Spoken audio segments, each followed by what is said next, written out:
The four formulas you're seeing on the screen describe the behaviors of electromagnetism, and no, you didn't click the wrong video. Electromagnetism as a concept is extremely unintuitive and complex, and yet somehow not only did we manage to find out how it works, the very fact that you're hearing me say these words through some sort of electronic device is a testament to how we as a species managed to completely translate and fully understand one of the universe's fundamental forces. This incredibly nebulous and complicated element was subdued, translated, and understood so thoroughly that we now have formulas that are capable of describing all of its phenomena with perfect accuracy. People just 400 years ago didn't even know that electricity and magnetism were even correlated. In fact, a lot of them didn't even know that these things existed. Yet a few centuries later, the discovery of a few geniuses managed to forward humankind's understanding and progress to a degree never thought possible before. So, isn't it interesting to know that there is another force much more prevalent to the human condition that has yet to be fully understood or even formularized despite its 3,000 years of existence since the inception of the modern human? In this video, we'll aim to explore and understand what is love. Baby, don't hurt me, no more.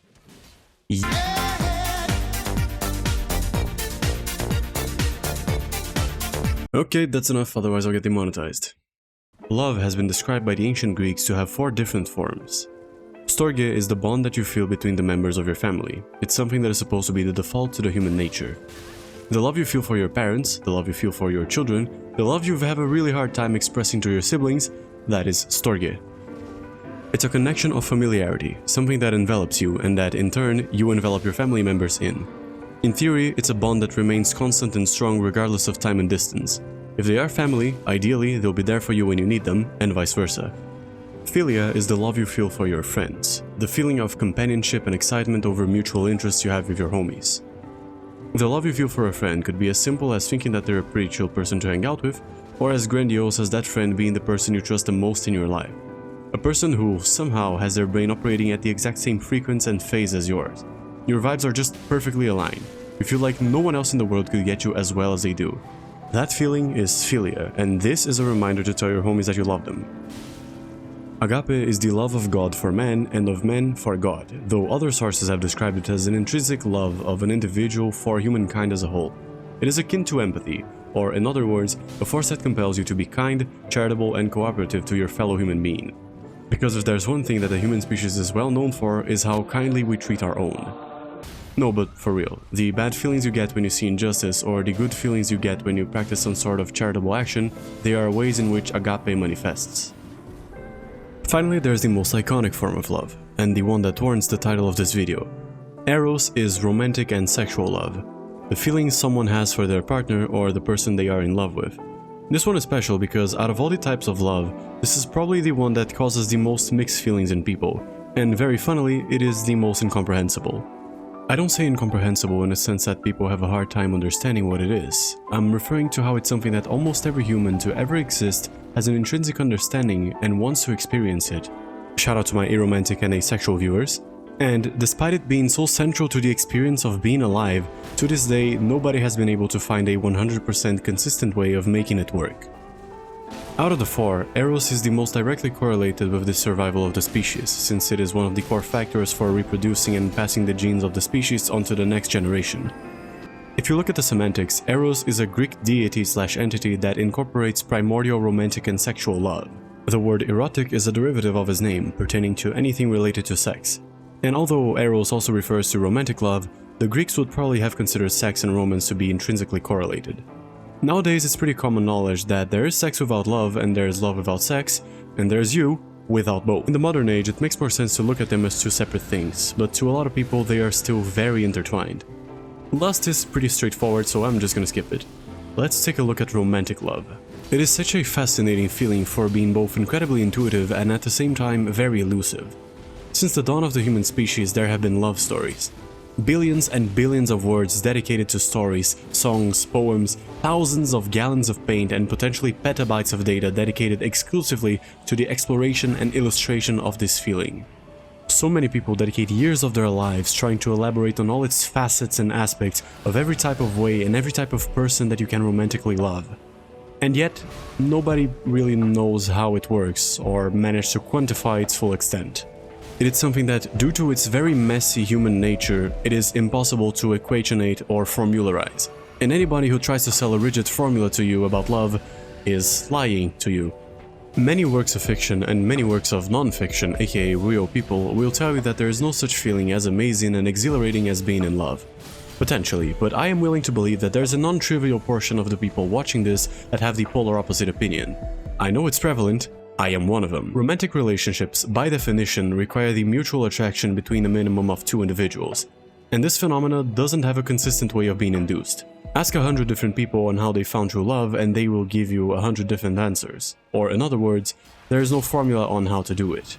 Success depends on a myriad of variables that don't guarantee triumph even if they are maximized.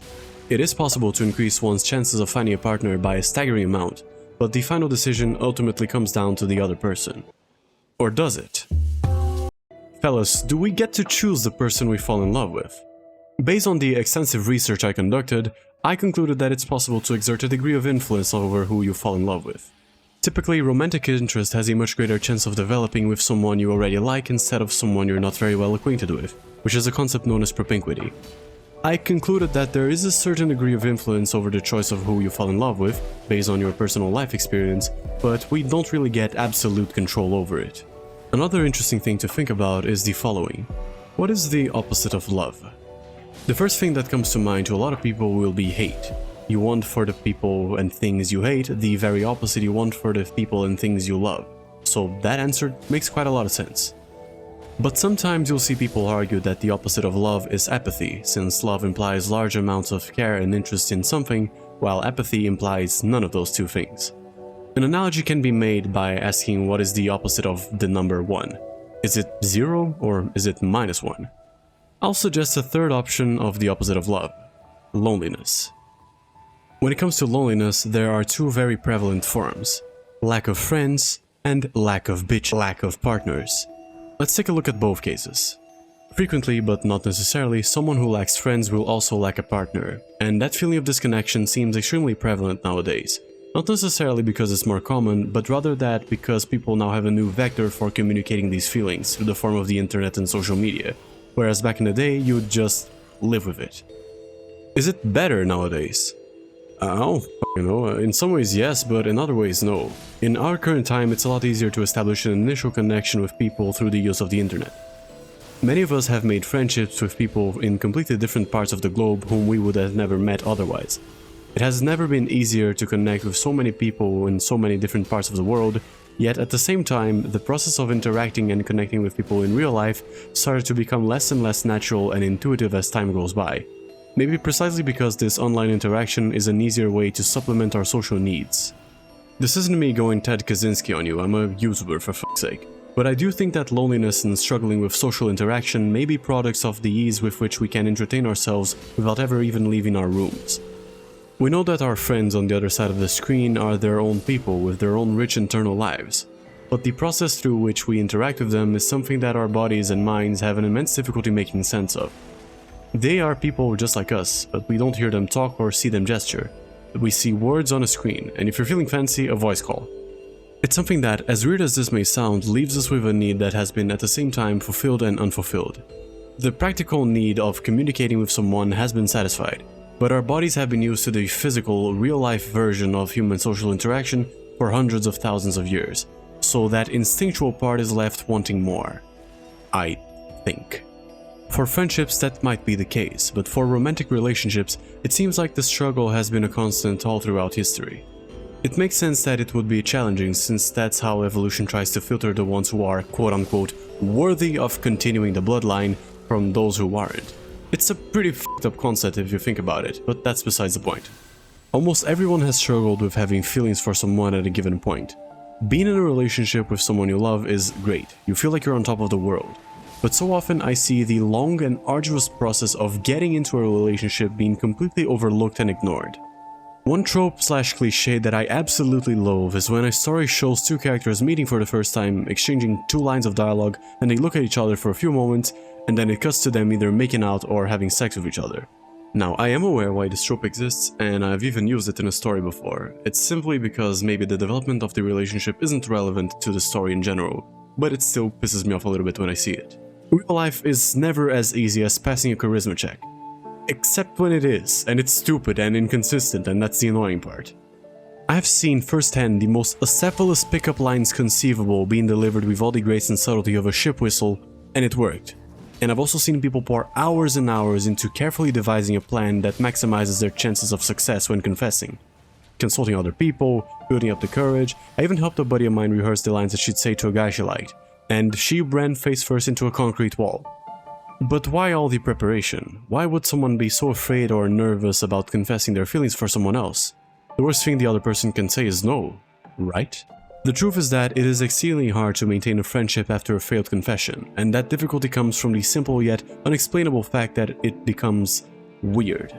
Why is it weird? I don't know, I didn't make the rules.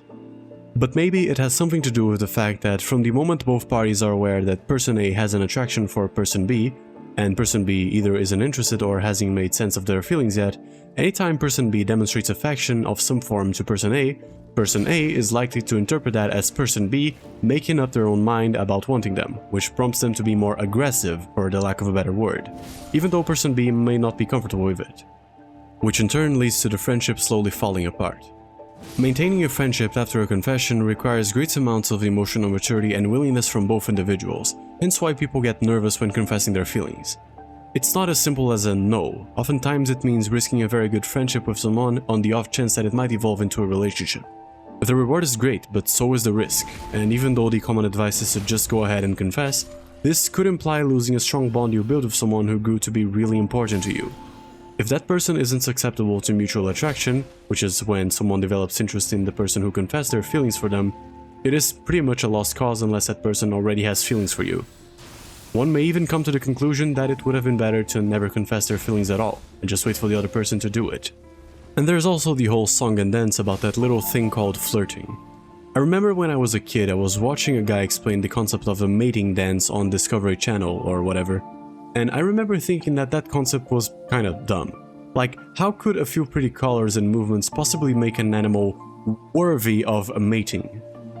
A few years later, I realized that we humans are just as stupid. The difference is that our mating dance is a few orders of magnitude more complex and convoluted. The YouTube channel Casually Explained has a video with over 20 million views called Is She Into You? And basically he goes over various scenarios where a girl acts in a way that could be interpreted as flirting but could be interpreted as her just being friendly. Though the videos are based on true stories, they are exaggerated for comedic effect. But in my silly little opinion, the very fact that people need to figure out whether someone is flirting with them or not is f***ing absurd. That happens because different people have different things they consider flirting and just friendly banter. Some will think that literally just a bit of alone time together or talking about whatever is flirting, while others will do something extremely blatant like sitting on the other person's lap or even cuddling with them while having no romantic or sexual intentions whatsoever. If all these things I'm saying sound ridiculous, then it means that you are understanding the point I'm trying to make here. This area right here, between the zero and the established relationship, is equivalent to a reverse game of chicken where the first person who takes courage and admits that they are aware something weird is going on and they'd like to know what these actions mean, is the one who is put in a vulnerable position. And a direct confession is even scarier because essentially you're exposing the raw core of your sentiment and trusting that the other people will not jab a knife of indifference or mockery into it. Bro is literally relating the plot of Kaguya-sama. Shut the fuck up, I know where you live. How can something be so simple sometimes and so absurdly convoluted at others? Let me try to explain. There are 4 factors that are directly correlated with the success of your love life. Those are physical attraction, emotional compatibility, propinquity, and personal life experience. Depending on the values you attribute to each one of these variables, you can estimate to a relatively high degree of precision the chance that the— Haven't you heard a word I said? There is no formula. Imagine if this wasn't me trying to explain the mechanics of love, but rather I was explaining the rules of a game. The rules have no consistency and they are oftentimes arbitrary, and everyone who plays it will have a different experience. For some people it will be inordinately hard and tense, and others will have a very easy time with it, while others will just abstain from playing altogether. How frustrating would it be to play a game this inconsistent? Really frustrating, I'll tell you that. Yet we still do it because the implication of winning the game is what drives us. And ultimately, it is worth it. The romantic daydreams and wild fantasies, the thought that maybe someone could be the center of our world and you could be the center of theirs. Your soulmate, arriving on a white horse to save you from the mundane, boring life and paint new colors in the grey world you were used to. Finally, you found one. Now all your problems will be fixed and you'll never feel sad again. Right? Not yet. There is someone you forgot to love. It's yourself. Suppose you did manage to climb the hill and find someone for you. Finally, mutual attraction. The beginning feels great as you're treated to a level of intimacy and emotional connection you never felt before. Weeks go by and maybe even months and you feel amazing. Though eventually comes a time when you try to demonstrate affection to them and you get shut down. Perhaps the first time you'll brush it off and assume that maybe they just had a bad day. Then it happens again the next month. Then again the next week. At this point, it becomes a very frequent occurrence, but you love that person so much that you just want to keep trying to make them feel better. Yet every time, it seems that you can never satisfy them. What am I doing wrong, you ask yourself. I'm being as loving, caring, understanding, and affectionate as I can to this other person. Why are they still rejecting my affection? Am I not doing it enough? No, you are doing enough. The problem isn't how much love you're pouring into that person. The problem is that that person is unreceptive to signs of love and affection. Then the other person comes along and says, "What do you mean? I really do love person A so much, and I do accept the love that they give me. It's just that it doesn't make me feel better." I know, that's what I am trying to explain. It is extremely hard to show and receive love from others when you don't think you deserve it, aka you hate yourself.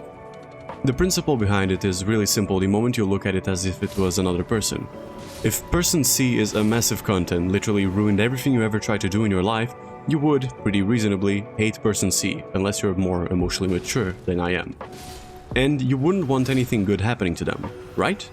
They ruined your life, why should they get to be happy?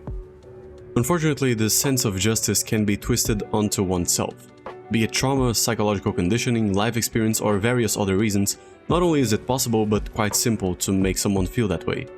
When a person finally gets in a relationship with the hopes that they will finally have someone who will reaffirm and demonstrate affection to them, they realize that either they forgot or never learned how to love and receive love. And this applies to pretty much all forms of love.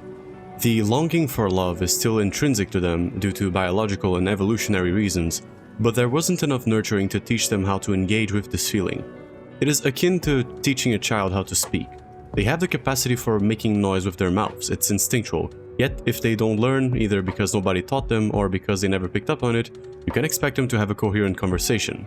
But that's not to say that it's impossible, it's just that it's going to take a lot of time, patience, and, ironically, a lot of love. I don't have a formula to make other people love you, and I also don't have a formula for making you love yourself.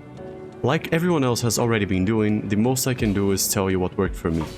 Exercising helps, and so does finding something you're passionate about and pouring your heart into it. And perhaps not putting so much pressure into finding the one or finding friends or people you love in general. There is more to life than that, and there are billions and billions of people out there. Take it easy, and take it slowly. Wise men say, only fools rush in. Love is not something that can be rushed. There are people out there who will love you for who you are, but remember that you also need to be one of them too. And no, your waifu doesn't count, especially not Mudmud, she's mine.